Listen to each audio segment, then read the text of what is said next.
areas that he necessarily wasn't really prepared to. When you have that grasp with the kid, when it becomes second nature, that is when you start to see those god tier plays, just the understanding what you know, I've been singing his praises all day, but like what Tens would do, right, when he's playing on Jett, and how he manages to manipulate the kit in such a way to his advantage. And that's something that will certainly come with time. I don't know if this is going to be the roster moving forward, but in any case, so let's actually highlight what we're seeing here, because we got Killjoy out, and it's Brax running Killjoy. Okay, and Brax, teach me. Today has not been Killjoy's day. No. If you're looking for us to be like, oh, Killjoy, overpowered, rawr, nope, not happening. But I don't know. It's hard because the agent just came out, and everyone's still trying to figure it out, like what are the best use cases for it. But in any case, let's see what Brax has up his sleeve. If there's one player to make it work, it certainly could be him. Now they're going to be going for an aggressive B play here, just getting right in their face. KOLER was prepared for it, got one kill out of it, but Food was there to actually pick off the trade. Now they'll get this plant down. Wait, never mind. I stand corrected. No plant down quite yet. It's going to be Genghsta who's still going to be on this side.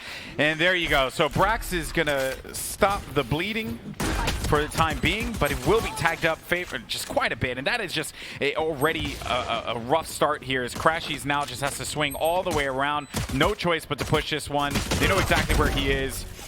A few kills are out. And I like the aggression. I like the fact that they just went right for it. But credit to Genghsta for staying alive right next to those Radiant boxes and not giving them the freedom to plant on B site the way that they were initially anticipating.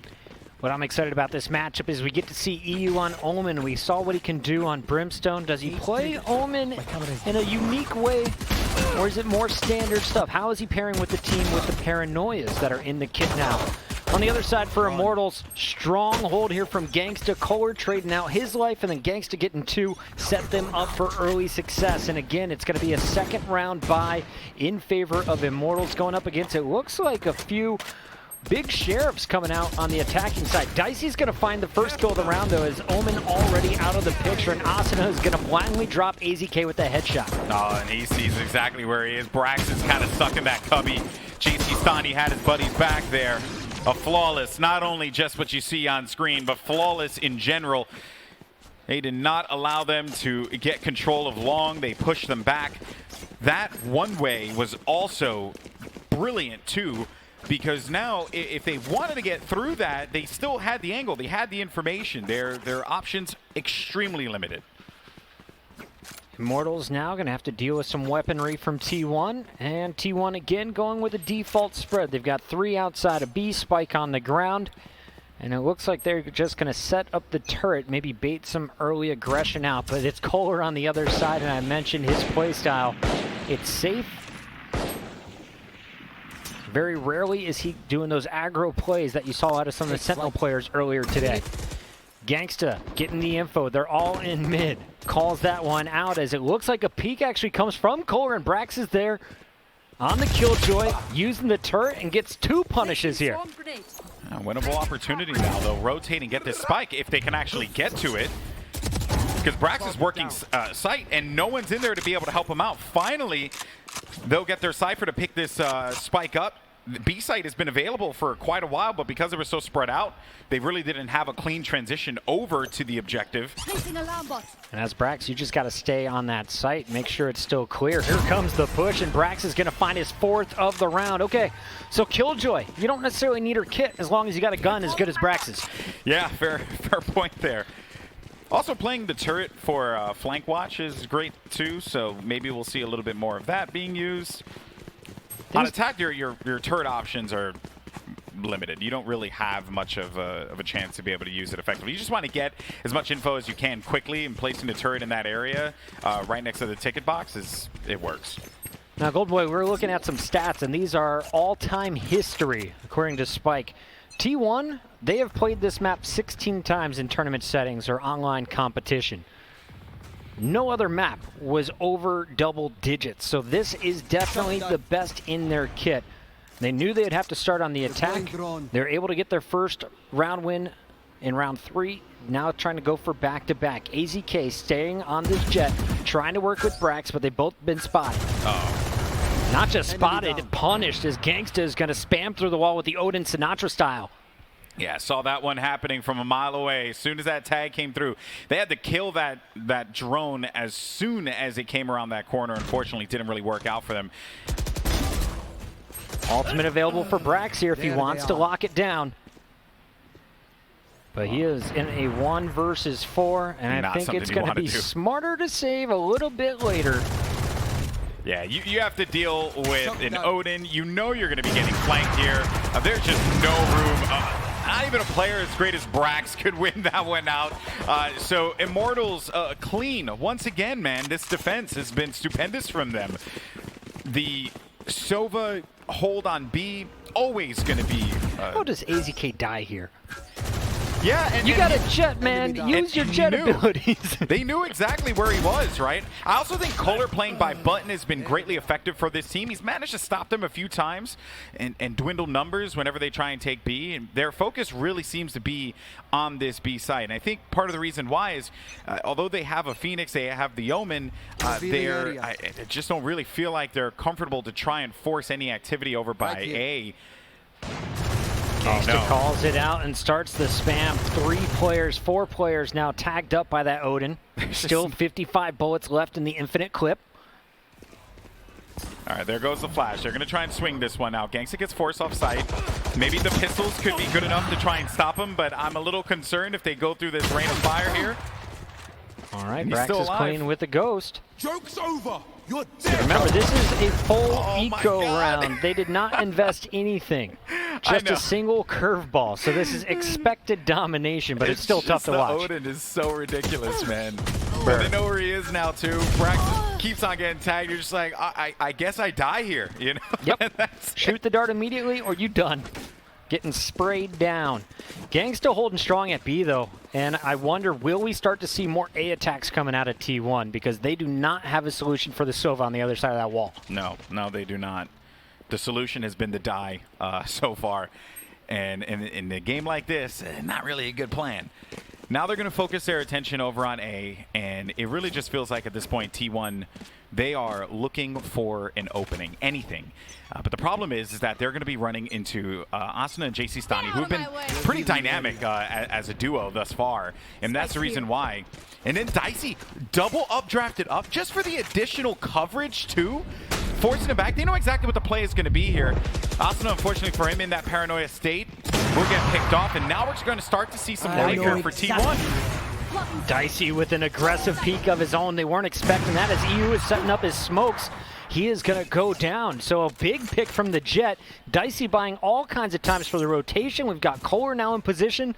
And of course, Genghsta still holding it down at B with both Cypher tripwires in place. Oh, this is such a tight angle. I mean, eeiu pokes this. There's no way he gets out of it. And he's playing a little further away from the corner too, so he's just anticipating it. Oh, he's going to hold this. He's actually going to stay. He's going to stay. There it is. Yeah, they have no idea where he's going to be located, right? There was no reason for him to actually bail out of this. Even though he was going to be in the Killjoy range of the detain, it doesn't really matter, right? He's doing enough to try and delay them. Still manages to output some damage, too. That's crazy. Again, KOLER comes through as the closer finds both shots. Genghsta's going to pick up the operator. Not much lost by Immortals. They have a full bank account right now. And you just got some big ults out of T1. But speaking of ults, you still got some loaded up. We'll see if they launch it out here in this following round. Dicey just holding the angle. eeiu, no fancy movement, just a slow peek, and he is instantly dropped after some nice relocation by the Jett from Immortals. Once again, going to be an A hit. There's that one way. And that one way slows any kind of aggression that they're going to have, right? There's another paranoia, but this time jcStani is going to win the battle. Crashies and food, combining with kills of their own, and here comes the run it back. Yeah, they're going to just try and clear this one out. Issue is, though, they got to get the spike down, and I hope they have enough time to be able to place this one out. No, they do not. They do not have enough time to get that run it back out, so they will get back in there, but it's just more time that you're going to allow for Immortals for the retake. Small details, small holes in the game that we're pointing out here, but it all comes down to these kills. KOLER, the Cypher, trying to wait for his teammates to get aggressive up top. Genghsta's going to start spamming the common holding spots here for defenders down low. And you can see that damage starting to rack up on the players from T1. Food is going to get a kill on KOLER, though, so they've got an out, and Food is just looking for all the picks on his own. You spam me, I'll pull out a classic and jump shot you, bro.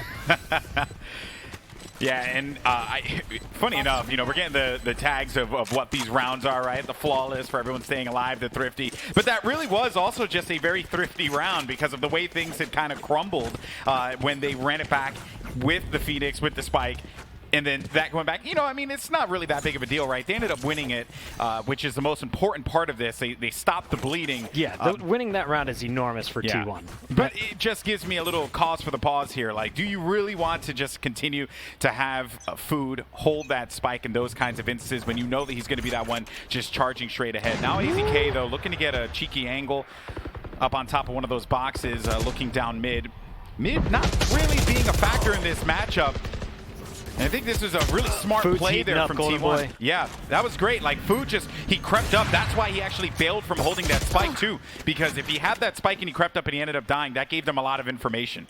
Food with all 3 kills to open this round. The entry fragger playing his role perfectly. Now KOLER playing deep. Nice punish on crashies. Taking his time. Genghsta's going to punish Food in the middle of the map as T1 gets a little too aggro after the plant. Oh, that's scary. And info has been gained. They know you're going to be there, and he decides to peek. KOLER, 2 kills already, looking for a third. Genghsta already with a kill this round. Both players did, but they do not have a clean way to try and get inside of there, and eeiu punishes him. Despite how strong the Odin may be through walls, I mean, you're going up against an op at that range. Op wins every time. Even though he held that angle down, he just needed time for that shot to come out. It just was not going to work out. And I also do want to say that eeiu dropping back over to where Brax was, like, that was great, right? As soon as Neural Theft came out, you saw they was going to be inside of the site. Just hightail it to your teammate. Work together. Try and work the archway. Get the round win. So that's 2 in a row now for T1, Puckett, and that is going to force Immortals into an eco round. Well, only 1 Phantom is going to be up for grabs here. eeiu also starting to get more comfortable with this sniper rifle in hand. Not the best on the peaks, but once he has an angle, he holds strong. crashies helping out Food as Food finds his 2nd kill. A has been their favorite target, and they are executing well. eeiu going to take down Dicey in the middle, so nice punish, and with 1:20 seconds left, you don't have to commit on A. You've got players on site, though, so might as well walk this one in, and it's going to be Food scooping up the spike and making his way forward. Yeah, and the way Food played that, he played that as a person who had the confidence, knew exactly that they were just going to be saving this, so there wasn't really much that they were going to do to try and stop the run it back from being as effective as it was. He can go through the fire and flames with no problem whatsoever. Just a overall beautifully done round there. A good use of the run it back. KOLER, they know exactly where he is now. Just a blind wall bang. No big deal, eeiu. I see you. KOLER getting hunted. Any guns he can take off would be big. No opportunities as crashies shuts it down. So you went from a thrifty round to nearly flawless play from T1 as they start to show you this is Ascent. We're familiar with this map. Yeah. Let's take it to them, boys. They're seeing a lot of success on A. They keep going back to the well, but I do fear that at some point they're going to be going to this so much that Immortals will have an effective counter. Perhaps it is going to be Dicey's waiting for them. Maybe they do not put any bodies in wine and just keep people on site. Let them try and get inside, and then let your op be the one to handle the business if they in fact do push this one, which it looks like it's very well going to be the case. It's been very strange to see mid just given up by both teams. No one really prioritizing it this round. It does seem to be the plan as eeiu is overlooking Food. So as smart. he is going to be making his way through tree, but the Omen is waiting. What can jcStani do? The in-game leader knows something is up. This is so smart here. A camera gives them some info on where positions are going to be located. But it's jcStani on tree. He's going to start to see some action. The trade out comes in. Tree has now been won. It's all up to Dicey's here to do the job that he's been brought on this team to do. Nails the shot there against eeiu. Spike is going to be caught on top of the scaffolding here. This is perfect. You got him stuck between an op and a Phantom. And now Genghsta knows Spike's down. We can just chill, bro. Yeah, they have no real reason to fear this position. Spike all the way in the back. So the only realistic place that they can come through is right through tree into the secret door. But, you know, I mean, you're really just going to be playing with fire here. I think that they're going to be watching that angle because they don't really have to be too concerned about anyone coming in through sight. And there's a drone, so that's basically going to end that one. Will the Killjoy kit be put to use here as spam comes through? Down to 26 health is Brax. And there he's trying to use the nanos. 16 seconds left. He's got to go for both kills. Won't have time to get a plant off. Very weak are the opponents. There's the first, but it's an operator waiting for him on the other side. Dicey says no, as the Immortals pick up their 6th round and stop a run from T1. I think bringing Dicey over to A site was really smart. They've been doing that a lot, right? Allowing them to be able to take control. And you asked for some middle presence as well. Like they've been putting a lot of emphasis on Gelato, like that further extremity on A site. But the spike being all the way up there does give me a little bit of pause, and I'm sure that's not how they wanted that one to go. Well done, though, by Dicey. He has certainly earned his paycheck today. Keep your eyes on eeiu in this one. Just 2 and 9. He's been caught trying to set up smokes multiple times outside of A. He is the lone soldier there, playing between 2 tripwires. His teammates all stacking up at B, and Genghsta is not set up with the Odin like the past, so we could see success here if Dicey misses his first shot. They're relying on some information being gathered from mid and A.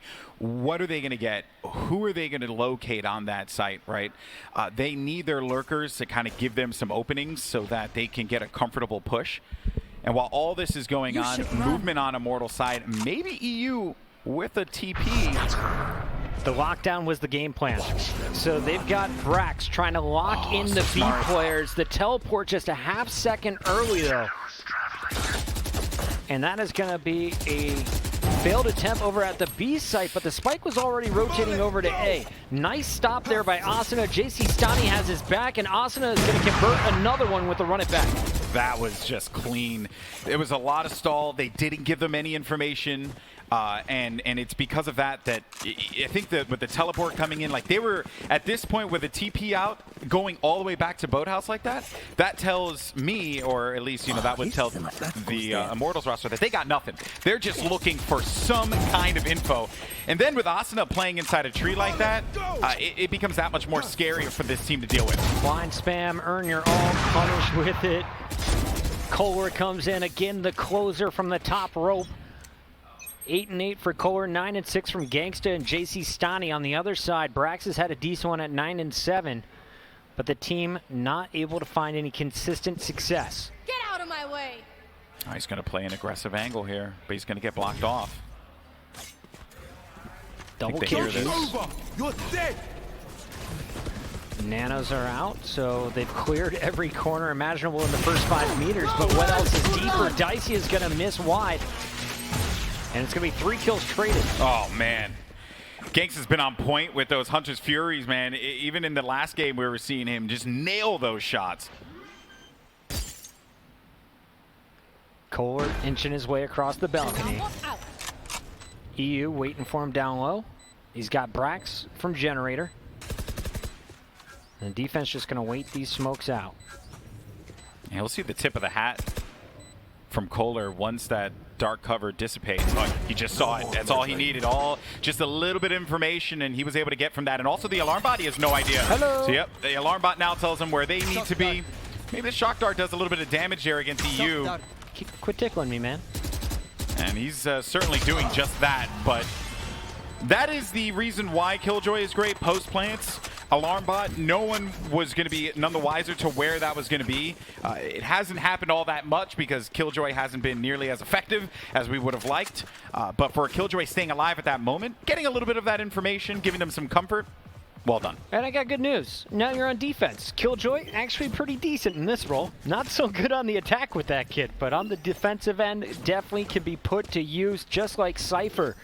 in theory, can solo sites and get that information you need to react properly, but instead they're going to double up with the Cypher Killjoy combo. Ooh. And I'm excited for this one. As I say it looks like Cypher is going to be playing tree, potentially a little aggro on the defensive end as he will challenge in mid. But it's a heavy B lean early on with all 5 players from the attacking side, the Immortals, trying to make their way in here in the pistol round. Yeah, this was that was going to be brutal. And unfortunately, T1, they're going to be the ones that actually pay for that. And I believe they got info that 3 players are going to be here at B, and it is not going to be the players that they have to worry about, Cypher and Killjoy. So they're just actually going to charge right into this and benefit from it greatly. Now that just leaves the 2 Sentinels who are located on the other side of the map to try and respond to this aggression. They'll get B down. They will safely be able to plant this. And I was going to say before the round started, Puckett, that 7-5 out of the half is actually quite respectable for T1. Get a pistol, stop the anti-eco. You're back in this game. Now with the way that this happened and the fact that they decided to full send it over toward B, youch. That hurts. Youch. You had your 2 Sentinel characters set up over at the wrong site.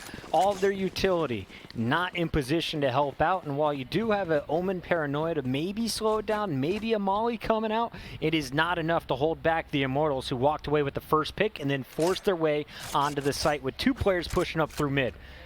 And it looks like that may be the plan now. We feel confident in mid.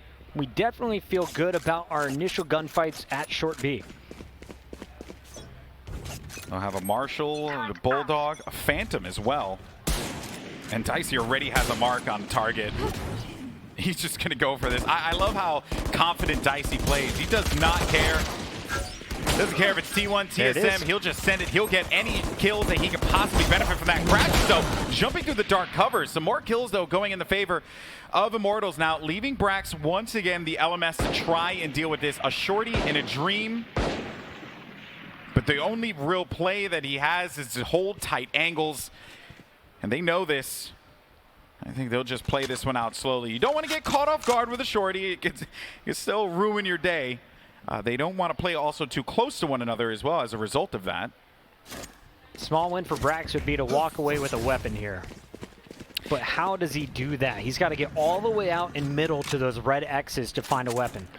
Well, first it's getting a ghost. Okay, ghost right? first. Check. Yeah, that's nice, right? You want the ghost. I can shoot at range with my 3 bullets left. He doesn't want to reload for fear that there could be a lurker nearby making the sound with the animation. Bulldog's not bad. I'm sure he would have wanted to, yeah, Bulldog's not bad. You're right.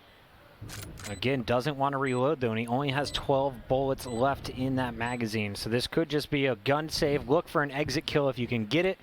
If not, well, you can help somebody buy an operator a little bit earlier than normal. Yeah, and this round, Immortals and Dicey most importantly, I'm going to keep talking about what he does. He opens up mid for them and never really gets T1 into, or never allows T1 to be comfortable, to the point where, you know, with a classic trap, crashies just has to go and dive through dark cover to just try and make a play happen, you know? And it's when you're forced to make those I don't want to say reckless, but when you're forced to just make plays like that don't really benefit you, you know that you basically have that round won. I also want to credit either Genghsta on the Sova or KOLER. Must have tagged a player to help Dicey see through those smokes, because as soon as a player walked into the dark cover, he was hit with a body shot. Dicey connecting at range, playing off of his teammates really well. He doesn't have to be the entry fragger, doesn't have to be the first in. Just work off of what you're getting. And jcStani, as well as Asuna, doing a good job of keeping the tempo up, making it uncomfortable for T1. AZK at the start here pulls out the big boy toy. The operator does come into play, and he will find first pick. Food does not try to stop the player picking up orb. He had no idea how many players are going to be there. I mean, even right now, he's still waiting for the cross. But they got what they wanted. They got the orb, and now they'll start to make their progress over toward tree, and maybe even mid if they can get an opening here.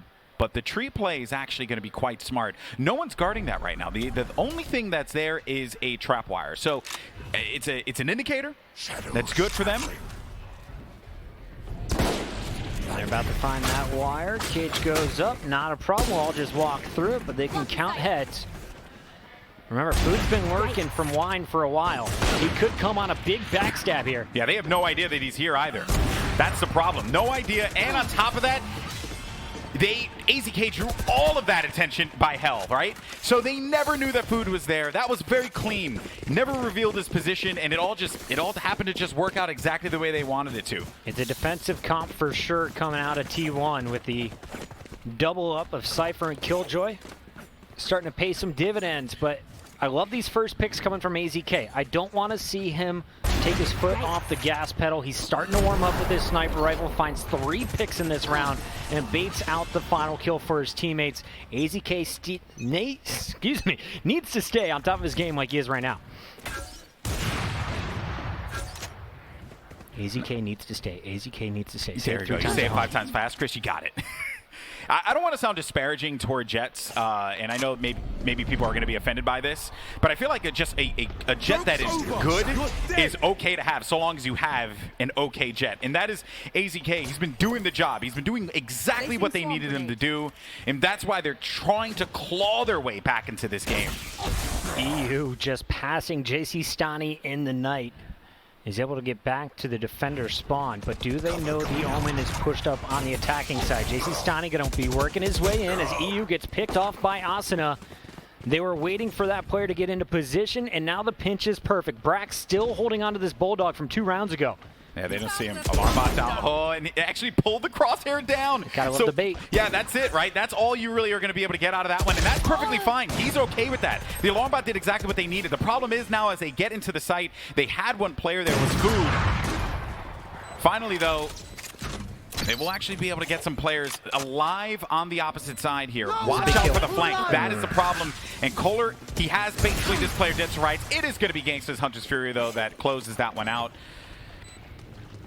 I thought that was a really splendid play there by Brax, and had food been able to hold out just a little bit longer, T1 wins that round. T1 gave up so much room in the middle. Food not having any curveballs on the retake really cost him. We'll see what they can do in this next round. And crashies, what kit is he working with? Because the man is on 400 credits with a Bulldog and a half buy of armor. Deep breath. The team knows they got to go all in right here. Cannot give up that 11th round to the Immortals.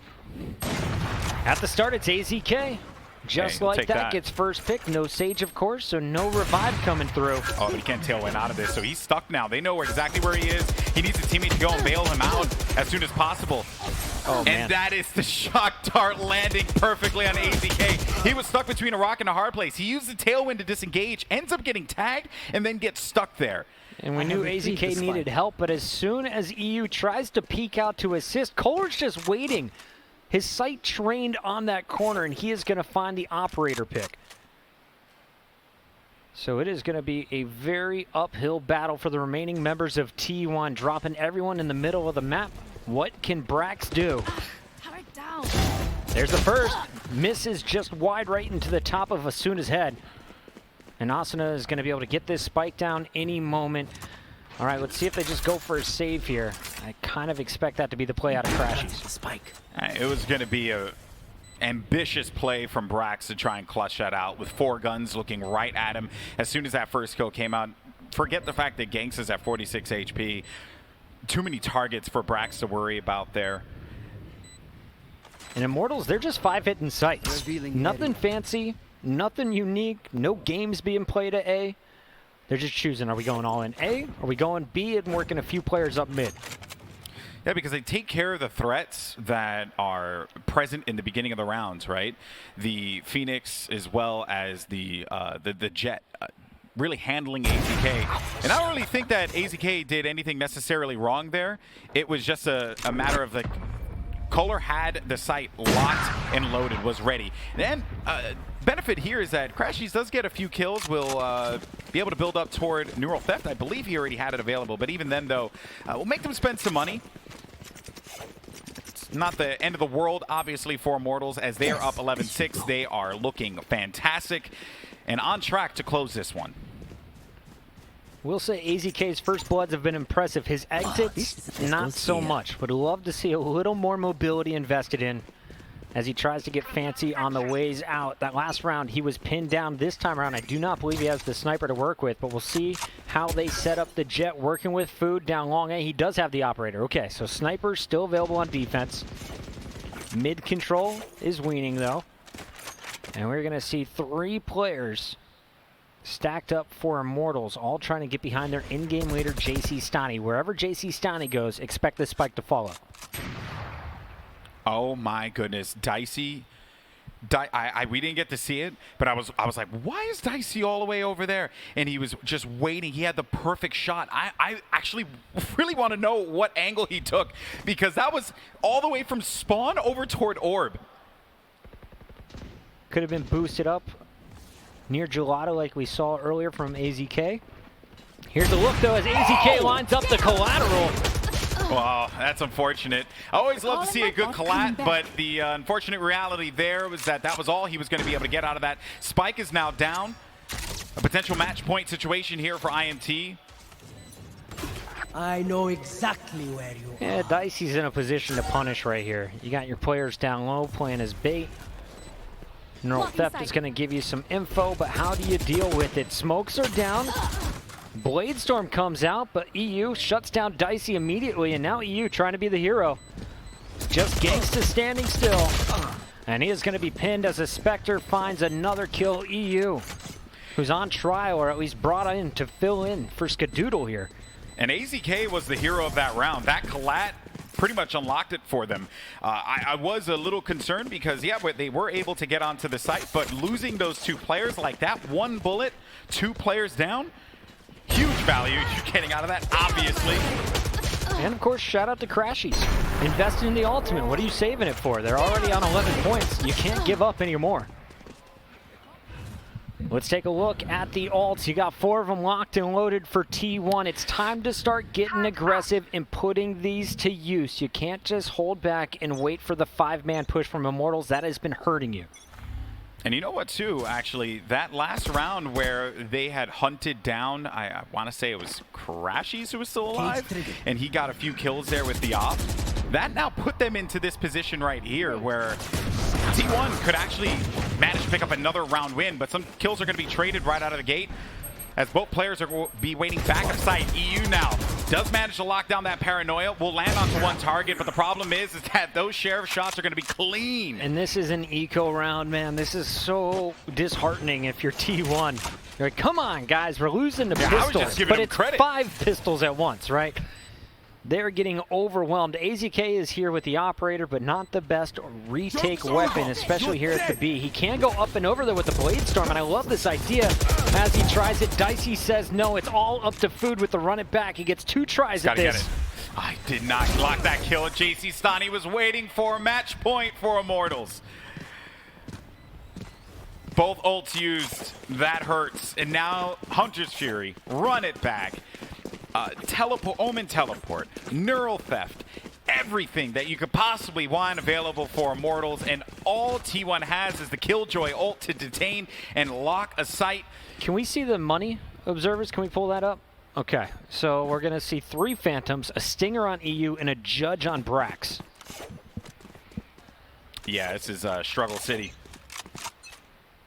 AZK with one of those Phantoms wants to get aggro. There is a quick paranoia, but a counter one comes in from jcStani. The Immortals survive, and so will AZK. It's going to force this run back now from Asuna. He's going to send it right into the site, see if he can get anything out of this one. Kind of loses himself a bit in the scuffle there. In the moment. Will be sent back. There goes the Killjoy. So now, it's going to force him back. It's going to slow things down a little bit and allow T1 to be able to move around. They have not lost anyone yet. That is the plus. That is what they have working for them. No one has fallen. And this is a Cypher trap alarm bot combo, I believe, in the middle of the map. We'll see if it causes any problems a little bit later. For now, the fights have to go down at A, and KOLER gets behind enemy lines and is causing issues. Crashies versus KOLER. KOLER drops, crashies hold strong. crashies trying to be a miracle worker. Last man standing. All of the hopes for T1 in this match on this man's shoulders. Yeah, well, they know that they have all the time in the world to march on over to the B site. They're going to be perfectly fine to do that. Place that spike down, and maybe even just not send both players on site, right? They can actually play across if they want. There's a lot of options that they have as far as where they want to position some of these guys. I think the reason why you're going to see this held like this is because of the fact that you have Dicey who's very low on HP, but this is match point. A winnable opportunity for crashies for sure. Final fight, Golden Boy. crashies just needs one bullet into Dicey, and he just heard where this Omen is set up. Oh, he got the eyes on one. Does he manage to nail the kill? He knows exactly where Dicey's going to be as well. Both players are going to be stuck inside of the boathouse. As crashies, he has no choice but to just try and make the play happen. Go for one, and he can't quite secure it all.